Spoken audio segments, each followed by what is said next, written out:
So, as you all have probably figured out, one of the goals of this podcast is to educate folks about what goes on at universities. And the central college in most universities was the College of Arts and Sciences. For this series, we're going to be introducing each of our wonderful departments in the College of Arts and Sciences by bringing you a top professor in that department and one of the top students as well. We hope that this is very helpful to you as you're choosing your major or just wanting to learn more about what to expect from college life in general. Thank you for listening, and we hope you enjoy. Well, so we're really excited to have our two guests today. We have Dr. Lance Williams and MJ Baker from the Department of Biology at UT Tyler. Tell us a little bit about where you were trained and how you got to UT Tyler, and then we'll ask you a little bit about what you teach. Sure. Okay. I started as a biology major at the University of Oklahoma. I was a zoology major, actually. And my sophomore year, my wife and I took a class with a professor that turns out was a really big name in fish ecology, and we didn't really know that at the time. And then his graduate student invited us to go to take a summer class at a field station. And that PhD student hired Marcia and I to work for him when he was doing his dissertation work. And then that PhD student encouraged me to do my master's at Oklahoma State with one of his committee members where he did his master's. And so I went to Oklahoma State and did my master's with Dr. Tony E. Kelly, also a really well-known fish evolutionary biologist, probably at that time the world's expert on pupfish in the desert. I didn't work on desert pupfish. I worked on leopard darters, which was an endangered species that was in southeastern Oklahoma and southwestern Arkansas. So that was my first experience doing real research on fish species in the wild. So the thing that hooked you was the field work and the research part of it. Yeah. At a bigger school like OU, a lot of undergrads don't get to do research. I was really lucky. I think you could say the same at UT Austin, but at UT Tyler, because we're a smaller program, there's a lot more opportunity for undergraduates to do research. I try to find students early on, and I was telling MJ before we walked over here, when I hire somebody, I try to keep them the entire time that they're in school, because I can teach them things. MJ's going to get to go to a conference in August and give a presentation at the National American Fishery Society Conference, which is a pretty big deal. Yeah, that's incredible. So then, interesting story, that PhD student that I worked for at OU, he was a brand new assistant professor at Mississippi State University. And I was finishing my master's, and I was in New Orleans at a conference, and I was telling him I was applying to PhD programs, and I told him who I was applying to work with, and he said, yeah, those are good people. Why don't you come work with me instead? He had just gotten a grant, and so that person was very instrumental in my career. If you can't tell, I mean, I worked for him as an undergrad. He sent me to do my master's, and I did my PhD with him. Still a very good friend of mine to this day. Well, you know, that's such an important part of higher education, and I think also of smaller schools where you get to know people and there's a kind of a network. So MJ Baker, tell us a little bit about yourself. How long have you been at UT Tyler, and how'd you get interested in studying biology? I started at UT Tyler 3 years ago, and I'm now getting into my senior semester, which will be next semester, so I will graduate in December. And I decided to go into biology basically because I knew I loved science. I was good at it. Grew up on a farm, so I really liked biology-centered stuff. Didn't really know which pathway I wanted to go on. I wasn't sure if I wanted to be a veterinarian or a biologist or medicine, but I was more geared to medicine, and I have done all of that prereqs, and now I'm here in Dr. Williams' lab doing research with him, which has been really fun. So what is the research project you're working on with Dr. Williams? So I actually do two. One is working with macroinvertebrates, which is just a fancy word for water bugs. Well, the ones I do are water bugs. Also, I help out on a graduate student project right now that works with invasive Australian red claw crayfish. So I do kind of both of those. Before we get too fancy into all this research stuff, we want to talk a little bit about what do you teach? What are the typical courses that a student will take who wants to be a biology major? I'm the department chair, so I don't teach as much as I used to. The main course I teach for undergraduates is biogeography. That's where I first met MJ, it was last fall. And biogeography is an elective course in biology. I've also taught ecology. I have taught aquatic biology. Those were the main courses that I taught. I've taught freshman biology. And then for fun, a few years ago, the Board of Regents, they changed up the core curriculum. One of the things that came out of it was the course Biology and Popular Culture. It's a class I teach for honor students. It is for non-biology majors, non-STEM majors. So we cover the biological concepts, but we try to put it into the popular culture construct. So you study about what zombies and We've done a little bit of zombies. virulent diseases or... We've read the Lorax, a variety of different media. So if a student's coming from high school, what would they take? What would they study their first year as a biology major? So with the first year as a biology major, you really concentrated in science. You're going to take biology 1 and 2, chemistry 1 and 2, and math, mostly that. Because we require calculus. So most students take pre-calculus and calculus. That's most of your first year. It's not like a junior college for some degrees where you do a lot of basics in your first year. You don't have much room in your first year because it's important to get those courses in STEM because they sequence. So for example, for chemistry, we require biochemistry, which means you have to take chemistry 1, chemistry 2, organic 1, organic 2, then biochemistry. So you have 5 semesters of chemistry, and they have to be sequenced that way. So if you get off one semester, it can throw your whole degree plan off. MJ, have you found that that's an important thing, is staying in lockstep with that sequencing? Oh, yeah. And it saved me a lot of issues down the road because I did that. I went ahead and got those out of the way. But you do see students that come in and maybe they took some dual credit or something along those lines in high school, and coming in is kind of weird. It's splotchy for them. And I was really lucky to not have that problem. So sometimes the dual credit courses that they take in high school are out of the sequence? Dual credit's fine. I mean, I don't have a problem with dual credit if it's done well. I've seen it done really well. The problem you often get, a couple of problems. One, sometimes students are just not ready yet for college at 16 years old, especially in STEM and math areas. The parts of the brain haven't quite developed enough potentially. And I've had students come with a lot of dual credit with a really low GPA telling me they want to get into medical school. And it's heartbreaking to have to tell them, you've got 60 hours and you have a 2.0, you only have 60 more hours. To get to a 3.5, you're going to have to make an A in every single class that you take from now on. A lot of kids aren't old enough to understand the ramifications of the grades that they're going to make and how those college grades are going to carry on with them for potentially the rest of their career. So your advice for someone who's really a serious science student to think about holding off on taking some of their science when they get to the 4-year college. Yeah, and don't burn up all of your core classes either, because it's nice to have a core class to pad those semesters where you have a lot of hard science classes with labs. The problem we often see when students come in core complete or from a junior college is that I have to tell them all you have left to take is science classes with labs, pretty much.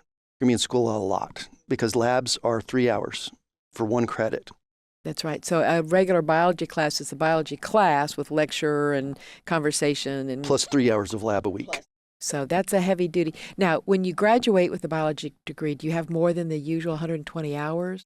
No, you can do it in 120 if you follow the plan, but students often deviate. You know, the other problem you see with dual credit is a lot of self-advising, and that is a problem for our own undergraduates that'll get a high school student. And so one common mistake that students make is they'll take anatomy and physiology, the sophomore level course. It's pretty common for dual credit. That course is specific for nursing majors. We don't accept it in biology. It doesn't count for credit. It's a non-majors course for us. We teach it, and our students can take it, but it doesn't count towards the degree. And so that's 8 hours of courses, 2 3-hour lectures and then 2 labs. If I'm understanding you right, then a person who wants to be a doctor, a vet, a pharmacist, a dentist, needs to be thinking very carefully about what they take before they get to the 4-year college and be aware that the level of difficulty that a pre-professional degree is looking for is way on up there. And we don't offer labs online. All of our labs are face-to-face. I'm a fisheries biologist. I can take YouTube videos of myself sampling in a stream, but that's not the same thing as holding the fish in your hand and identifying it. Well, yesterday I was walking down in front of the building here and I saw 2 of your students wearing rubber boots and carrying some sort of big old cages of some sort. I said, so what are you going to go out and trap today? Snakes, they said. I went, oh boy. Who teaches herpetology these days? My wife, Marcia. Okay. How do you teach a biology class? What goes on in a biology class? Every person does it a little bit differently. We're all very hands-on, first of all, in biology. You kind of have to be in the sciences. But lecture styles are different by people. My wife puts a lot of slides up and is real clear about what her expectations are. I have another professor that's a bit more Socratic. So he expects that students are going to have read the assignment before they come to class, and he wants to have discussions in class, and they should have already read the material. I kind of teach by telling stories. And the stories are fun, aren't they? What's it like to be in class? What's the day like for a student in biology? Well, it really varies because, like Dr. Williams was saying, was that like every professor in the biology department is going to teach differently. So, you can go to one class where Dr. Williams has his shoes off, is walking on a table telling some story of how this is relevant. And it's fun and, a little different. And then, like you said, you can switch over to microbiology, which is a really traditional, slides on, taking notes type of class. So it varies, but overall, be ready to take notes. That's something huge in biology. When you get in the upper level biology courses, I've gotten to where I'd actually rather type my notes. It's a little bit faster for me, and we cover a lot of content very quick, even in Dr. Williams' class, even in Dr. Yu, who teaches microbiology, and any of those. It's a little bit easier, but when I took Gen Bio, I did take really good notes, and I wrote them down. I just realized my energy was better put to typing rather than writing everything after I got to a certain point. It's interesting that researchers on how we learn have said that the taking of notes by hand rather than typing them tends to give you a little bit more depth of exposure to the ideas because you can't write as fast as you can type. You have to sort through and kind of think about it a little bit more. And so there's a little bit deeper level of processing. But anyway, it's a little thing I like to mention is that note-taking is a really important skill. What do you like about a class in biology, MJ? Oh, well, I just like real things. Like, I love to learn about living things. I think most of my favorite classes, if they have anything to do with evolution, I love to know why things are the way they are. And in biology, almost every class you talk about is going to have some aspect of evolution in it. I like applicable things. It's very applicable because it's so relatable. It's just, you walk outside, there's biology. That's why I like it. I've got to tell our audience that this young woman is beaming as she's saying this. And then I just looked over at her teacher, and her teacher's grinning too. So it is a joyful study, isn't it? Dr. Williams, tell us a little bit about the skills that a student in the sciences needs to have. So lab skills are incredibly important. That's also why online labs are a bad idea, because those skills build, right? So you're learning to pipette, you're learning to do those things in general biology. Then when you get into cell biology and genetics, we're going to expect that you know how to pipette, and you're going to have to learn to identify organisms. A lot of what MJ is doing in my lab is identifying little bitty caddisfly larvae, and it takes tremendous skill, detail to be able to do that, to count hairs on the legs of a tiny insect larvae. And you do that under a microscope, I assume? Oh, yeah. Well, I mean, to an extent, you can look at them. They're all very different colors, all kinds of stuff going on with them. But yeah, for the actual identification, it's very tedious. It's looking under a microscope, having a headache all day, that kind of stuff.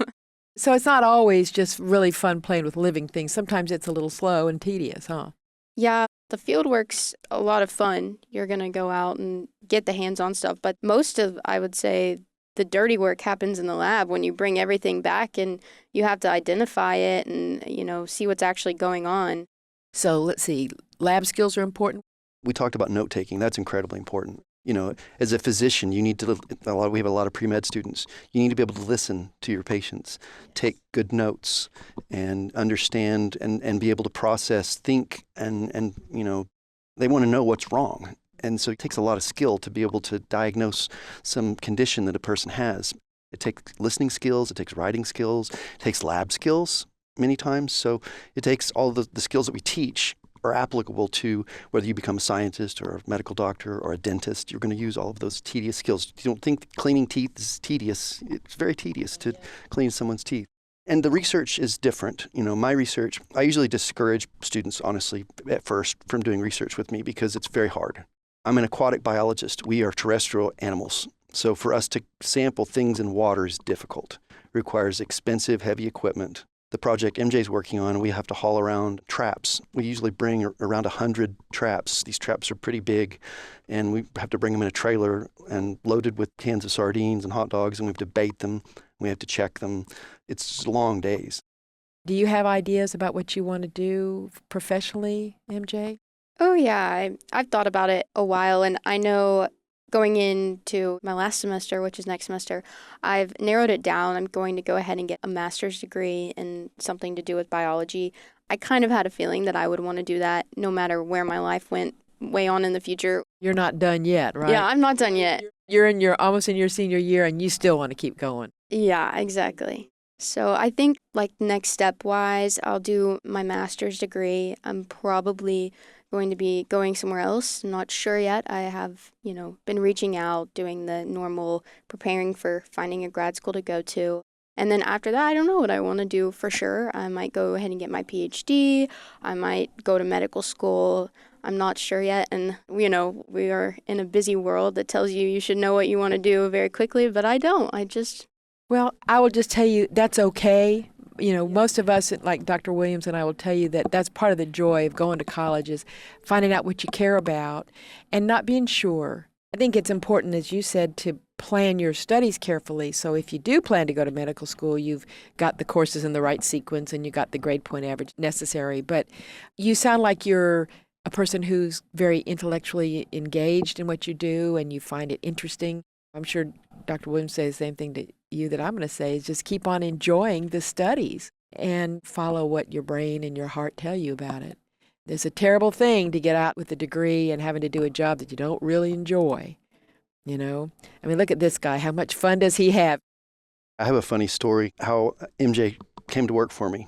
So I was in biogeography last year, and I do my usual spiel where I say you should get involved in research, which I feel very strongly about. Any undergraduate, you should get involved in research. But I usually say you probably don't want to do research with me because it's very hard, requires a lot of heavy lifting, long, tedious days in the field. Walking around in swamps. In waders with alligators and, not for everybody. MJ came up after class and she said, I grew up on a farm and I broke horses. I think I could work for you. And I said, okay, why don't you volunteer in my lab? And see if you like it. And see if you like it. And so she volunteered in my lab, worked with another undergrad that had been working with me for about a year. I was secretly asking my other student, so what do you think of MJ? How's she working out? Does she look like she's going to do a good job? And then she was into my class. I really didn't know her that well. And so I was waiting to get the first exam to see how she did on my first exam. She asked me about a paid position, and I kind of put her off for a little bit, and I handed back the exams and I said, you want a job paid? She said, well, are you waiting on my test? And I said, yes, I was. So that is a true story. I did know that. I kind of had a feeling, I don't know why anyways, you want to impress the person that you are kind of working for, volunteering for, and I'm taking his class. So I wanted to do good on my first exam, but then I handed it to him and he started looking at it really intensely from the beginning, and I was like, I know what he was doing. Apparently he liked what he saw. Well, I hope so. It seems like it. So do you have students launch their own research projects, or are they always under a professor? It's very rare does it happen that a student, they usually don't have the background to know where to do the research, and it takes funding in sciences to do research. And so usually it's with a professor. Sometimes we'll pair them with a graduate student. Would you explain to the audience about this funding with grants? Because a lot of folks don't realize how much you have to work just to get outside funding, right? When you take a job as a professor, the university will invest a little bit of money in you to get you started. But the expectation in the science is that you're going to bring in grants to bring in more equipment and to bring in students. So in the sciences, a lot of graduate students that are working on their thesis, they have to get paid. They have to be able to make a living. So we have to have salary for graduate students. We need help from undergraduates, and I like to be able to pay them as well. And then it takes money to travel. If we're going to Brownsville and we go for 3 days and we have to get hotels and we have to eat all our meals, it takes grant money to do that. I mean, you could do it on your own, but I'd go broke really fast if I self-funded my own research. And the university doesn't fund us for research, really. There are small awards that you can apply for that are competitive, but those are often earmarked for new faculty members. And as you said, I've been here a while. I don't want to compete with new professors for those kinds of funds because they need them more than I do. So I have to rely on external sources of funding. So I'm all the time writing grants. So we don't just teach as professors. I do a lot of grant writing. I write a lot of papers, manuscripts, If you don't turn that research into papers that are published or go present at conferences, then people aren't going to know who you are. So when you apply for grants, they're not going to look as kindly on it. I'm really glad you're explaining that, because a lot of folks think all we do as college professors, we just go in, we teach our classes, and we go home, and what a cushy job. You know, we don't work in the summers, and yet what do you do in the summers? You're spending all your time in the field. I work all summer, always have. And then the job it takes to write grants, it's a lot of trouble, I know. What's an example of a grant you recently got, just to kind of put some dollars and cents in? The grant that MJ's working on was funded by Texas Parks and Wildlife. So the grants from Texas Parks and Wildlife usually are in the $50,000 to $150,000 range. It varies depending on what you're going to do, how much travel there is, how complicated it is, how many years the study goes. The larger grant that I have is part of a multi-state grant funded by the USDA to look at ecosystem of these wetlands. Our portion of that is around $500,000. There are federal programs to construct wetlands for habitat. But what often happens with a lot of these kinds of situations is they construct them, but no one ever goes back to evaluate, are they doing what they were supposed to do? Are they functioning the way they were supposed to function? Now, what do you mean by a constructed habitat? It's like an old agricultural field that they'll dig out and literally pipe water into. So that you have a wetland for... So waterfowl, for amphibian breeding. So a lot of these wetlands, what happens is you often don't have fish in wetlands because they dry down and fill back up. So what happens when they fill up in the spring, this time of year, they're filling up. And the aquatic insects are breeding in them, and the amphibians are breeding right now. We're going to go do some wetland sampling, and one of the things we'll do is nighttime frog call surveys. Frog call surveys? Yeah, the frogs breed at night, and so we go out at night, and we have to learn to identify them by call. But we can hear the calls, and we can estimate how many there are calling, and that's one of the things that we do. And so when you find out how many frogs are there on an April night, what does that do? Well, we're also looking at natural wetlands at the same time, ones that have been a wetland for a long time. Think of Caddo Lake. That's a really big one, but there are natural wetlands that have always been wetlands or have been for a long time. Some of these constructed wetlands are only 20 years old, 10 years old, and so we don't know how long it takes for them to mature to where the frogs are breeding in them. Some of the salamanders, for example. From our study so far, it has to be a pretty mature wetland or a natural wetland to start to get some of the amphibians like sirens and amphiuma, because they're obligate aquatic. So when the wetland starts to dry down, they have to be able to bury in the mud. And so if it goes completely dry and it's really dry for a long period of time, they may not survive. Wow. Tell me a little bit about what's the worst thing about being a biology major besides carrying heavy stuff in the hot sun? It's a lot to manage. Even though you're taking, let's say on average 120 credit hours, you're going to be at school maybe 2 to 3 times a week from 8 a.m. to 5 p.m. because you have labs. Labs are 3 hours typically, sometimes 4, and they're going to consist of just working throughout the entire time doing an experiment. It's really tiring, and with that kind of coursework, it requires a lot more time management. Because let's say on, a max 2 to 3 classes a day, and then you're going to go to a lab from 2 p.m. typically till 5 p.m. and then you have to go home, or maybe for some students work, and then you're going to go home and do all the homework, all the writing the lab reports. Let's say you're in a class they expect you to read ahead, reading ahead before the day before. It's a lot of time management, and it can get overwhelming for a lot of people. This is one of the biggest messages we've wanted to get out to students out there who are, aspiring to go to college, is that it looks like you don't have as much to do because you maybe have 4 or 5 classes and they only meet 2 or 3 times a week. But it's all the other work you do to get ready for those classes. It's the studying, it's the lab work, it's the writing it up. And so we provide that time, but like you said, it's a crunch. It's a lot of work, isn't it?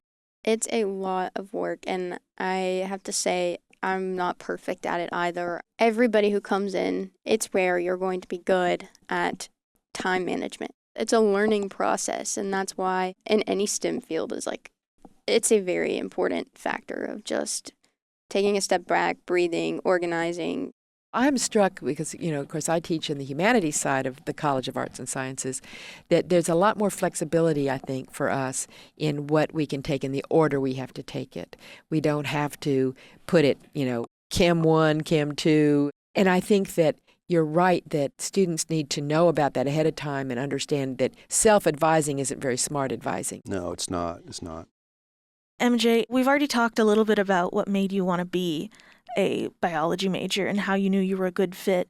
Do you have any kind of final advice maybe for someone who's trying to figure out where they're going to go in college and maybe they're interested in the sciences, but they want to make sure that they're a good fit for the program?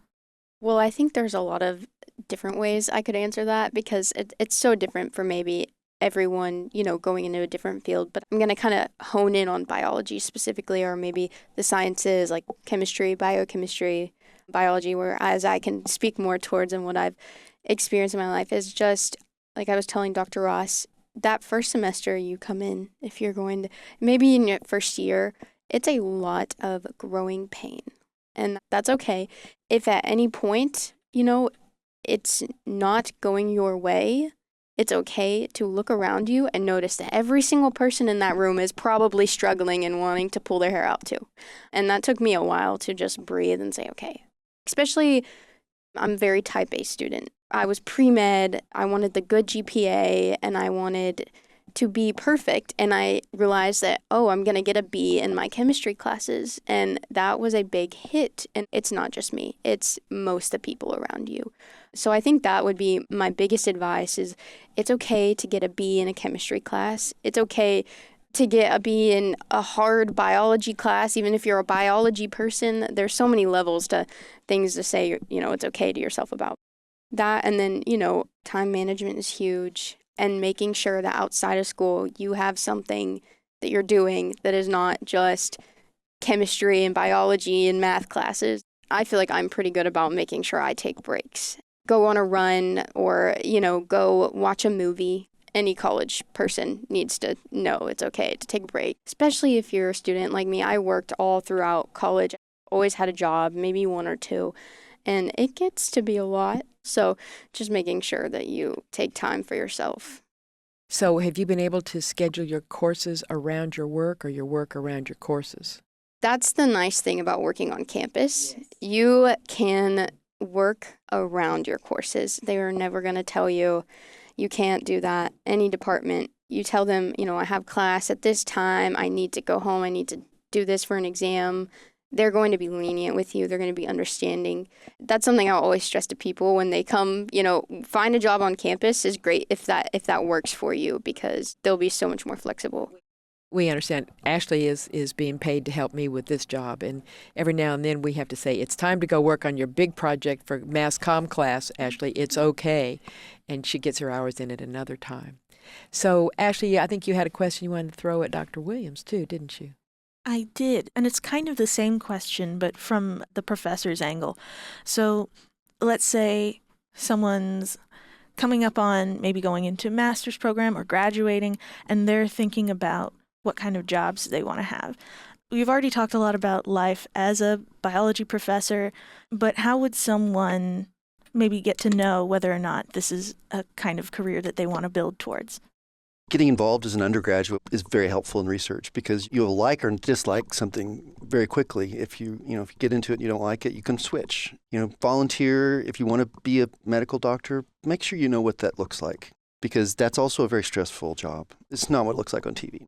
You sometimes have the stress of owning your own business. I don't teach students how to run a business. And often as a physician or a dentist, you're running a business. You have employees that depend on you and their families depend on you. So there's a lot more to think about in careers to make sure that you want to do that. I have pre-vet students. I love pre-vet students. I've put a lot of students into vet schools successfully all around the country and that have worked for me. But I often tell them, make sure you spend some time in a vet. Work at a vet's office because it's not just taking care of animals. You have to deal with people. And sometimes those people are not nice to animals. And you're going to see a lot of ugly stuff as a veterinarian. And you've got to have a thick skin and a stomach for it. And a lot of people aren't prepared for that. I know that the medical students now at our School of Medicine have started experiencing the issues of family systems and how a family contributes or does not contribute to the health of their patient. And they realize they have to deal with much more than just the symptoms of the patient, that there's so much more going on in the family system. So that's wise bit of advice. there any last bit of information you want to share with them, or wisdom or advice, so that they might be able to make good decisions about perhaps coming into your field? I think that taking it slow is okay. If you don't know for sure what you want to do, actually, some of my favorite classes I've taken were over in the English department. So I think it's great to explore other areas. I also think, like Dr. Williams said, do not be afraid to go to your professor your first semester here, especially if you're in the sciences, and say, how can I get involved? It's very intimidating for students to come in, especially you're going to be in a huge biology class if you're taking Gen Bio. And all of these students are coming from different areas. You're going to have all kinds, kinesiology, biology, chemistry, biochemistry, and then other random people who are in there for some reason. And with that being said, it is just overwhelming, and you might be intimidated to go to a professor and say, I don't know what I want to do. Research sounds cool, or even just going to their office hours and chatting with them. Do not be intimidated to do that. Do not be intimidated to do that your first semester, because I wish I would have done that sooner. So, Dr. Williams, do you have any last things to say about biology or your department? MJ said exactly what I was going to say, actually. Get to know your professors. I'm going to have about 70 students in my biogeography class this fall. I will get to know a handful of them very well. I'll know everyone's name. The people that sit in the back, I'll probably forget your name next semester if you never talk to me.